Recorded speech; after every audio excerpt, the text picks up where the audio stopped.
ओम नमः शिवाय शिवजी सदा सहाय। ओम नमः शिवाय गुरुजी सदा सहाय। महाकाल की महिमा। सूत जी बोले, हे ऋषि गणों, अब आप महाकालेश्वर भगवान शिव की महिमा को सुनिए जो बहुत ही अद्भुत है। उज्जैन नगरी में चंद्रसेन नाम का एक राजा राज्य करता था। यह चंद्रसेन राजा की मणिभद्र के साथ गहरी मित्रता थी। मणिभद्र भगवान शंकर के मुख्य सेवक थे। एक बार मणिभद्र राजा चंद्रसेन पर प्रसन्न हो गए। उन्होंने राजा को अपनी कौस्तुभ मणि प्रदान की जो सूर्य के समान प्रकाशित हो रही थी। राजा ने कौस्तुभ मणि को अपने गले में धारण कर लिया। राजा सूर्य के समान चमकने लगे। उस मणि को देखकर अन्य देशों के राजा उनसे ईर्ष्या का भाव रखने लगे और प्राप्त करने के लिए प्रयत्न करने लगे।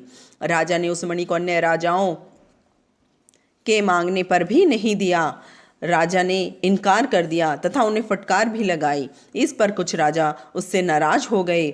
अब राजा ने युद्ध की तैयारी शुरू कर दी। अन्य राजा अपनी सेना लेकर युद्ध करने आ गए। यह देखकर राजा चंद्रसेन ने महाकालेश्वर महादेव की शरण ली।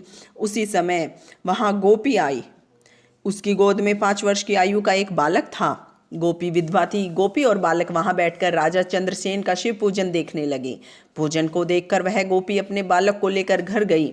घर आने पर बालक ने मन में इच्छा जागृत हुई कि मैं भी राजा की तरह शिव जी का पूजन करूं। यह सोचकर बालक कहीं से एक पत्थर का टुकड़ा लाया और धूप दीप नवेद आदि का मन में ही ध्यान करके पूजन करने लगा।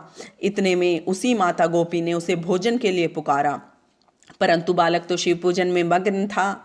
माता को इस बात का ज्ञान नहीं था कि उसका बेटा क्या कर रहा है। बालक शिव पूजा में इतना लीन था कि उसने माता की आवाज़ को नहीं सुना। इस पर माता समय बालक को बुलाने आई और देखा कि बालक आंखें बंद किए हुए आसन लगाकर बैठा है। माता ने उसे पकड़कर खींच लिया और उसे फटकारने लगी। माता ने बालक के सामने पूजा के लिए रखे पत्थर को उठाकर फेंक दिया। वह बालक को अंदर ले आई। बालक शिव शिव कहता हुआ पृथ्वी पर गिर पड़ा और बेहोश हो गया। यह देखकर उसकी माता के भी होश उड़ गए। कुछ समय बाद जब बालक को होश आया तो उसने देखा कि वह महाकाल के मंदिर में विराजमान है। वहाँ पर भगवान शिव जी का रत्नमय ज्योतिर्लिंग स्थित है। यह देखकर बालक बार बार शिव जी को प्रणाम करने लगा। भगवान का ध्यान करता हुआ अपने घर चला गया। उसने अपने घर की शोभा देखी तो वह आश्चर्यचकित रह गया। माता को देखा तो उन्होंने भी रत्न जड़ित एक पलंग पर अमूल्य आभूषणों को धारण कर रखा था। बालक ने प्रफुल्ल मन से माता को जगाया और भगवान भोले शंकर की प्रसन्नता का समाचार सुनाया।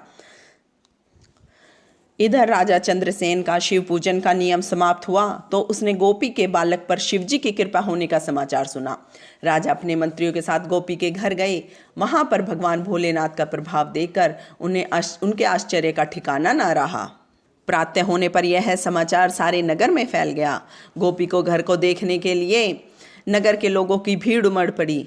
राजा चंद्रसेन पर आक्रमण करने वाले अन्य राजाओं ने भी यह समाचार सुना तो उन्होंने मान लिया कि उज्जैन नगरी पर भगवान शिव जी की भारी कृपा है। यहाँ का राजा चंद्रसेन शिव जी का परम भक्त है। हम उस पर विजय प्राप्त नहीं कर सकते हैं। उनके साथ तो मित्रता करने में ही भलाई है।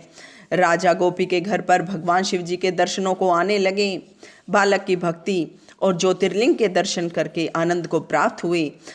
राजा के साथ उन दूसरे राजाओं की मित्रता हो गई। इसके बाद प्रत्यक्ष रूप से हनुमान जी प्रकट हुए। उनके दर्शन पाकर सब अपने आप को भाग्यशाली समझने लगे। प्रेम पूर्वक सभी ने हनुमान जी का पूजन किया। हनुमान जी ने गोपी के बालक को गोद उठाकर गले से लगा लिया। हनुमान जी सभी राजाओं और वहाँ एकत्र मनुष्य से बोले, सभी इस चराचर जगत के कल्याण के कर्ता भगवान शिव ही हैं।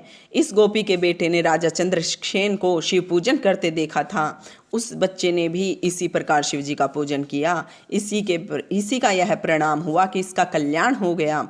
जो कुछ हमारे सम्मुख है यह बालक मोक्ष को प्राप्त करेगा।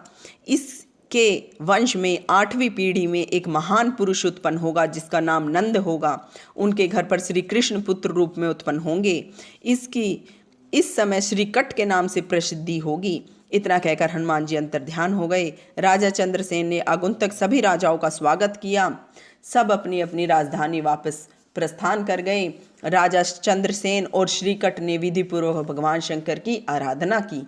इसके बाद वे दोनों इस लोक में सुख भोग कर सर्वलोक को चले गए और दुर्लभ मोक्ष की प्राप्ति हुई।